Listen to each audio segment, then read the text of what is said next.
Hello friends, இன்னைக்கு வீடியோல என்ன பார்க்க போறோம்னா waste things வச்சு சூப்பரான tips and reviews தான் பார்க்க போறோம். வீடியோவை skip பண்ணாம ஃபுல்லா பாருங்க. நம்ம சேனலை இப்போதான் first time பார்க்கறீங்கன்னா நம்ம சேனலுக்கு subscribe பண்ணிடுங்க. கூடவே bell பட்டனை press பண்ணுங்க. இந்த வீடியோ உங்களுக்கு பிடிச்சிருந்ததுன்னா உங்க friends and familyக்கு share பண்ணுங்க. First tip, இந்த மாதிரி அரிசி பை தான் எடுத்திருக்கேன். நான் சின்ன பேக் எடுத்திருக்கேன். உங்ககிட்ட பெருசு இருந்தாலும் நீங்க அதை எடுத்துக்கலாம். இந்த பேக்ல இருக்க புடியை நம்ம கட் பண்ணிட்டு இப்படி மடிச்சு வச்சு நம்ம தச்சிக்க போறோம். அந்த ஓபனா இருக்கு பாத்தீங்களா, அந்த இடத்தை நம்ம மடிச்சு வச்சு தச்சிக்க போறோம். நான் அப்படியே தான் ஸ்டாப்லர் அடிச்சுக்க போறேன். ஏன்னா இது யூஸ் பண்ற பை, அதை வச்சு தான் இந்த டிப்ஸ் உங்களுக்கு சொல்றேன். அப்படியே ஸ்டாப்லர் அடிச்சு எடுத்துக்க போறேன்.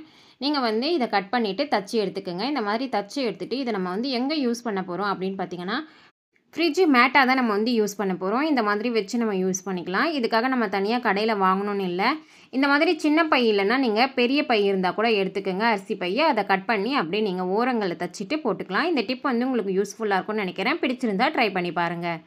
அடுத்த டிப், இந்த மாதிரி பிளாஸ்டிக்ல கிளிப் மாதிரி எடுத்துர்க்கேன் பாருங்க. இது புதுசா நம்ம சட்டை வாங்குனோம்னா அந்த சட்டையில இருக்கும் இந்த கிளிப்.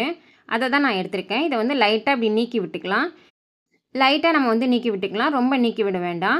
இப்போ இது கூடவே ஹார்ட் மாதிரி நான் கட் பண்ணி எடுத்துர்க்கேன் ஃபோம் ஷீட்ல. அதை இதில் வச்சு ஒட்டிக்க போறேன். நீங்க வேற ஏதாவது ஃப்ளவர் இல்லாட்டி பட்டர்ஃப்ளை ஸ்டிக்கர் கூட ஒட்டிக்கலாம்.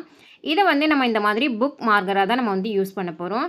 நீங்க புக் படிக்கிற பழக்கம் இருந்ததுன்னா இது போல நீங்க உங்ககிட்ட இருக்குன்னா அதை நீங்க ட்ரை பண்ணி பாருங்க. இது பார்க்கவே ரொம்ப அழகா இருக்கு. உங்களுக்கு ரொம்பவே யூஸ்ஃபுல்லா இருக்கும்னு நினைக்கிறேன். பிடிச்சிருந்தா ட்ரை பண்ணி பாருங்க.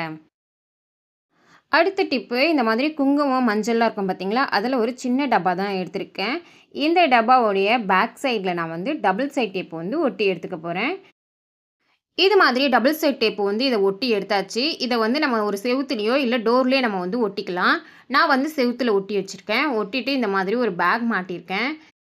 அப்படி இல்லைனா இதில் மாஸ்க்கு இல்லைனா ஐடி கார்டு இது போல் வெயிட்டே இல்லாததை மாட்டி வச்சு நீங்கள் யூஸ் பண்ணிக்கலாம். இந்த டிப் உங்களுக்கு யூஸ்ஃபுல்லாக இருக்கும்னு நினைக்கிறேன். ட்ரை பண்ணி பாருங்கள். அடுத்த டிப்பு, இது போல் ஜுவல்ஸ் கடையில் கொடுத்த பர்ஸு தான் எடுத்திருக்கேன். எப்படி இருந்தாலும் நீங்கள் எடுத்துக்கோங்க. ஜிப்பு போனதாக இருந்தாலும் நல்லா இருக்க பர்ஸாக இருந்தாலும் எடுத்துக்கோங்க. இதோடைய பேக் சைடில் நான் டபுள் சைட் டேப் ஒட்டி எடுத்துக்க போகிறேன். இந்த மாதிரி டபுள் சைட் டேப் ஒட்டி எடுத்துட்டு இதை நான் எங்கே ஒட்ட போகிறேன்னா டிவிக்கு பக்கத்தில் தான் ஒட்டி எடுத்துக்கிறேன். நீங்கள் சோஃபாவுடைய ஓரத்தில் சைடு ஓரத்தில் கூட ஒட்டிக்கலாம். ஒட்டிட்டு இதை எதுக்காக நம்ம யூஸ் பண்ண போகிறோம் அப்படின்னு பார்த்தீங்கன்னா, இது போல் டிவி ரிமோட் வைக்கிறதுக்காக தான் நம்ம யூஸ் பண்ண போகிறோம்.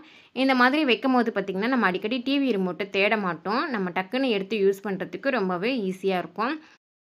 அந்த மாதிரி இல்லைனாலும் நீங்கள் கட்டில் சைடு பக்கத்தில் ஒட்டிட்டு ஏசி ரிமோட் வைக்கிறதுக்கு கூட நீங்கள் இதை யூஸ் பண்ணிக்கலாம். இந்த டிப் உங்களுக்கு யூஸ்ஃபுல்லாக இருக்கும்னு நினைக்கிறேன். ட்ரை பண்ணி பாருங்கள்.